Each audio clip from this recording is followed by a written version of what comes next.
शिव पुराण में ऐसी कथा मिलती है कि गंगा भी देवी पार्वती की तरह भगवान शिव को पति रूप में पाना चाहती थी।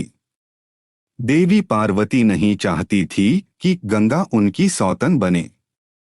शिव को पाने के लिए गंगा ने भगवान शिव की घोर तपस्या की। इनकी तपस्या से प्रसन्न होकर भगवान शिव ने इन्हें अपने साथ रखने का वरदान दे दिया।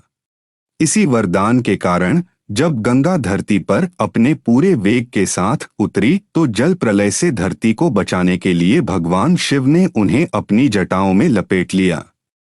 इस तरह गंगा को भगवान शिव का साथ मिल जाता है।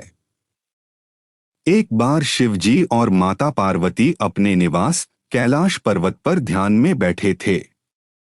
शिव और शक्ति का यह सुंदर स्वरूप एक साथ बहुत सुंदर लग रहा था। एक तरफ जहां महादेव और महादेवी ध्यान मग्न थे, वहीं शिवजी के परम भक्त नंदी जी अपने प्रभु और माता की शोभा को निहार रहे थे। दोनों का यह सुंदर स्वरूप देख नंदी जी के नेत्रों से खुशी के आंसू बहने लगे। अपने भक्त की आंखों से बहते अश्रुओं का आभास जैसे ही महादेव को हुआ, उन्होंने अपने नेत्र खोले। उन्होंने देखा सामने ही हाथ जोड़े गंगा खड़ी थी। गंगा को देख महादेव हैरान होते हुए बोले, देवी गंगे आप? महादेव के वचन सुन गंगा बोली, हे प्रभु, आपके रूप को देखकर मैं आप पर मोहित हो गई हूँ। कृपा कर मुझे पत्नी रूप में स्वीकार करें। जैसे ही ये स्वर माता पार्वती के कानों में पड़े, वो हैरान हो गई। गंगा की ये बात सुनकर उनके नेत्र लाल हो गए और क्रोधवश वे बोल पड़ी, देवी गंगा, सीमा ना लांघिए, मत भूलिए महादेव हमारे पति हैं।